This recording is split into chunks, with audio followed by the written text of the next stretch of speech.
Thank you for the privilege of inviting the American Jewish Committee delegation here this evening.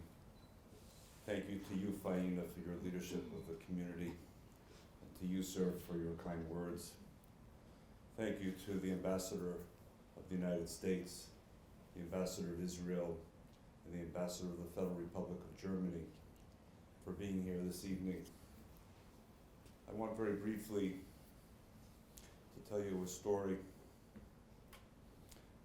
of a 6-year-old girl who was born and raised in Moscow and who fled Stalin's communism and found refuge with her family in Paris in 1929. 11 years later, to encounter the German invading forces, joined by the collaborating French Vichy, prompting this family to spend the next 17 months fleeing from Paris south, hiding, praying to cross the Pyrenees to find a measure of safety. That young woman was my mother.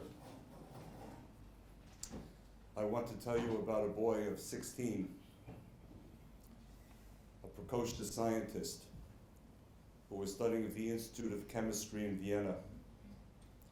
His work at the age of 16 was on the synthesis of the heavy hydrogen atom. 2 years later, in 1938, as a result of the Anschluss, that young Wunderkind was expelled from the university as a Jew. He fled to France. He entered the French Foreign Legion only to be arrested later by the French Vichy and imprisoned for 3 years. He escaped on his second attempt. He was found by the American OSS, the espionage agency, trained and sent behind enemy lines back to his native Austria to be brought to the United States after the war's end. That was my father. And I want to tell you about a 21-year-old girl who, after France was occupied by the German army, went to Haute-Savoie, southeastern France, to join the Jewish resistance. Her mission? To save Jewish children.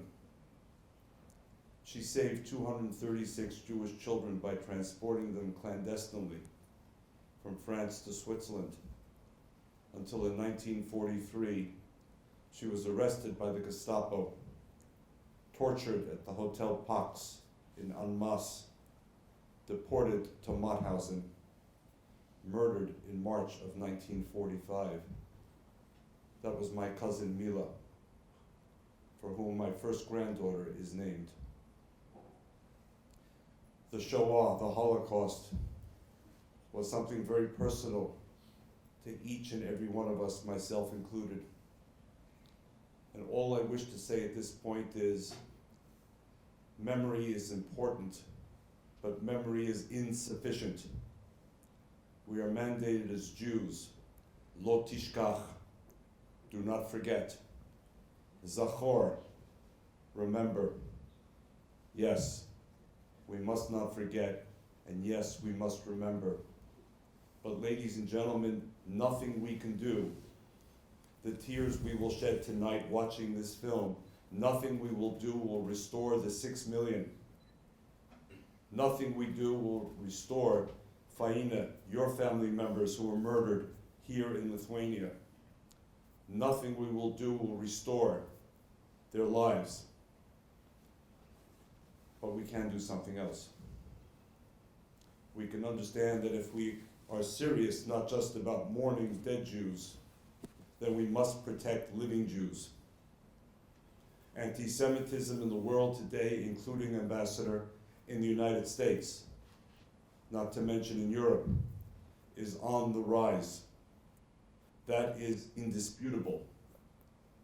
The test for those of us who are here at important events like this tonight is not just how many tissues we use, it's what we do differently tomorrow. And if we do nothing differently tomorrow, then I fear, sir, that this evening will have been a failure, not a success. We must ensure that it's a success. We must protect living Jews against the rising specter of anti-Semitism. And secondly, we have to understand that Israel is at the center of Jewish consciousness today. And we ask, and my parents asked until their last day on this earth, had Israel existed as a sovereign state in 1938, had there been an Israeli embassy in Vilnius, a consulate in Kaunas, an embassy in Vienna, or in The Hague, or in Brussels, how many Jews might have been saved when even the good countries, my own included, largely turned their backs on Jewish refugees, as was evidenced at the Evian Conference in 1938 and the Bermuda Conference in 1943. Israel is the expression not just of our biblical dream, but our realization that Jews must be responsible for our own sovereignty. That's the meaning of Israel. And those nations that commit to never forget, I submit, must also recognize the umbilical link between memory, between anti-Semitism, and between the necessity of a Jewish state.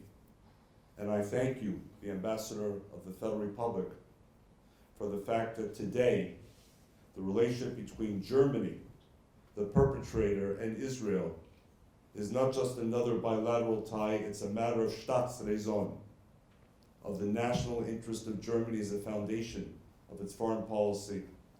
And finally, if we are serious about remembering and not forgetting, we must be on guard each and every day in defense of our shared democratic values. And our shared democratic values include a respect for the fundamental tenet of pluralism, of respect for diversity, of defense of diversity, of protection of the other in our societies. Because as we know, the Jews are only the beginning of the story. When anti-Semitism increases, the threat to core democratic values metastasizes.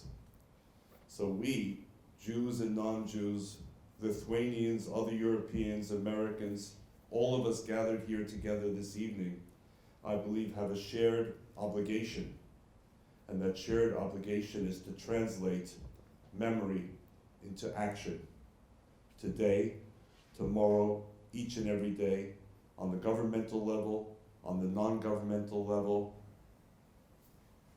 That's the way to internalize, I believe, and if you will, to actualize the powerful film we are about to see. Thank you.